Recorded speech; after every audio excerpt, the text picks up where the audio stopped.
Welcome to orchid Bangladesh. আজকে আপনাদেরকে orchid বিষয়ক একটি শর্ট পর্ব দেখাবো। আমাদের চ্যানেলটি যদি ভালো লেগে থাকে তবে অবশ্যই আমাদের চ্যানেলটি সাবস্ক্রাইব এবং আমাদের ভিডিওগুলো শেয়ার এবং লাইক করুন। ধন্যবাদ।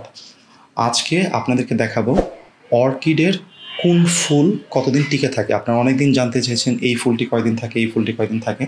সাধারণত সব ভ্যারাইটি আপনাকে একদম পারফেক্টলি বলা সম্ভব না, তবে আমরা একটি ধারণা দিতে পারবো আপনার কোন ধরনের অর্কিড কতদিন টিকে থাকতে পারে। যেমন ড্যান্ড্রিবি আমরা হয়তো বললাম যে 3 মাস থাকে, কিন্তু এক ভ্যারাইটি হয়তো 3 মাস থেকে আরেকটি 3 দিনও থাকতে পারে। কিন্তু আপনাদেরকে এখানে একটা অ্যাভারেজ আইডিয়া দিব আমরা অর্কিড ফুলগুলো সম্বন্ধে।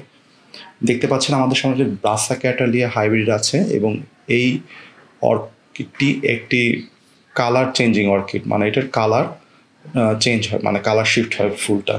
আপনারা এখানে দেখতে পাচ্ছেন ম্যাচিউর ফুলটি সাদা, পুরাতন ফুলটি এটা একটু হালকা পার্পল এবং যখন ফুটে এটি আরও গাঢ় পার্পল থাকে।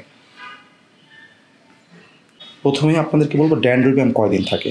ড্যান্ড্রিবিয়াম অর্কিড খুব পপুলার একটি অর্কিড।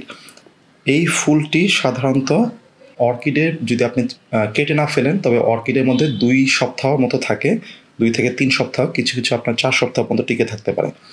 যদি আপনার ফুলটি কেটে ফেলেন, কেটে যদি আপনি ফুলদানিতে রাখেন, ওই ক্ষেত্রে ম্যাক্সিমাম যদি কেটে ফুলদানিতে রাখেন তবে 1 সপ্তাহ থাকবে। আর যদি পানিতে না রেখে যদি ড্রাই হিসেবে রাখেন, মানে নর্মালি না রাখেন, তাহলে 1 দিন থাকবে। তারপর হচ্ছে সবচেয়ে সাকসেসফুল অর্কিড যেটা বলা যেতে পারে, কারণ সবচেয়ে বেশি জনপ্রিয় অর্কিড হচ্ছে ওয়ার্ল্ডের ভিতরে ফ্যালানোসিস অর্কিড বা মথ অর্কিড। এই ফ্যালানোসিস অর্কিডের ফুল সবচেয়ে বেশি দিন টিকে থাকে, 4 থেকে 16 সপ্তাহ থাকে। যদি এটি কাট ফ্লাওয়ার করেন, মানে কেটে ফেলেন, কেটে যদি ফুলদানিতে রাখেন তবে 3 সপ্তাহ থাকতে পারে। যদি আপনি ফুলদানিতে না রেখে যদি ড্রাই রেখে দেন তবে থাকবে 2 দিন। তারপর হচ্ছে অনসিডিয়াম খুব একটা পপুলার না, কিন্তু বেশ জনপ্রিয় যারা হবিস্ট আছে তাদের ভিতরে। অনসিডিয়ামের যে ফুলটি আছে, অনসিডিয়ামের ফুল প্রকার ভেদে আপনার অর্কিডের ভিতর যদি আপনি কেটে না ফেলেন তবে 6 সপ্তাহ থাকবে।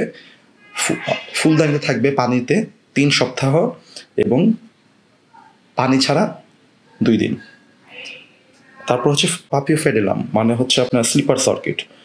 এটা আপনার অর্কিডে থাকবে 6 সপ্তাহ, কাট ফ্লাওয়ার হিসেবে ফুলদানিতে 3 সপ্তাহ এবং ফুলদানি ছাড়া পানি ছাড়া 2 দিন। তারপর হচ্ছে মকারা অর্কিডে থাকবে 6 সপ্তাহ, কেটে ফেললে 3 সপ্তাহ এবং পানি ছাড়া 2 দিন।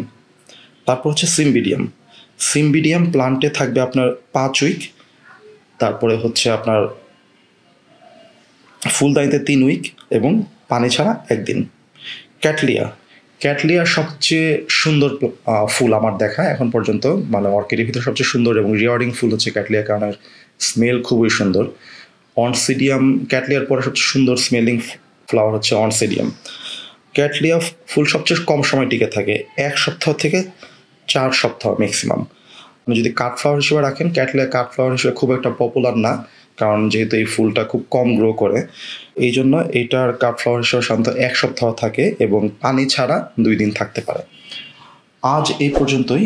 অর্কিড বিষয়ক যদি আপনারা আরও কোনো ভিডিও দেখতে চান অথবা আরও কিছু জানতে চান তবে অবশ্যই আমাদের ইউটিউব কমেন্ট বক্স অথবা ফেসবুক আমাদের পেজ অথবা গ্রুপে জানাবেন, কারণ আমাদের সব ভিডিও হচ্ছে ইউজার সাজেস্টেড। আজ এই পর্যন্ত। ভিডিওটি ভালো লেগে থাকলে অবশ্যই লাইক এবং শেয়ার করুন। ধন্যবাদ।